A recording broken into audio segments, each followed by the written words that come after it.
All right, guys, I'm going to just do a super quick review of what we talked about with greatest common factor. And eventually, we are going to learn how to use the greatest common factor to help us to find and put a fraction in its simplest form. For now, we are just using the big F for factor, and we are going to use some simple steps to find the greatest factor that two numbers have in common. In this case, we're using the numbers 10 and 15.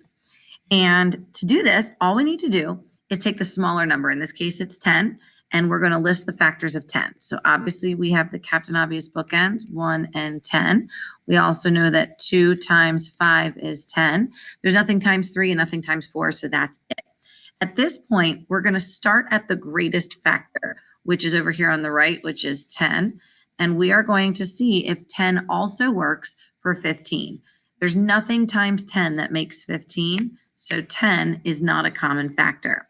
However, I do know that I can multiply 5 times something to get 15. So 5 is the greatest factor that 10 and 15 have in common. So I'm going to pull that 5 out and put it off to the side because this is where that greatest common factor lives. We're going to do the same thing this time for 4 and 12. Again, we are going to find the greatest common factor of 4 and 12 by listing the factors of 4 only. 1 times 4 is 4, and I know that 2 times 2 is 4, and that's it. So I'm going to start here at the greatest factor of 4, and I'm going to ask myself, is 4 times anything also equal to 12? Since the answer is yes, I'm going to pull that hammer out, and I'm going to pull it off to the side here because, again, this is where that greatest common factor lives. Now I have 6 and 9. So I'm going to put a 6 here and a 9 here.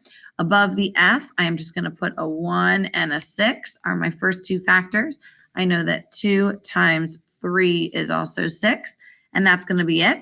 So now I'm going to go ahead and take a look, and I'm looking for the biggest factor that they have in common. Since there's nothing times 6 that makes 9, it's not going to be 6. I do know that 3 times 3 is 9, so 3 is going to be the greatest factor that the 6 and the 9 have in common. One more example here. I have a 4 and a 9, and I'm looking for the greatest common factor. I'm going to go ahead and grab another pen. I am only going to list the factors of my smaller number, the 4. So we have 1 and 4 and 2 times 2.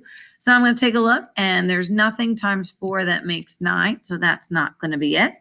Now I'm going to look at the 2. There's nothing times 2 that can make 9, so that's not going to be it.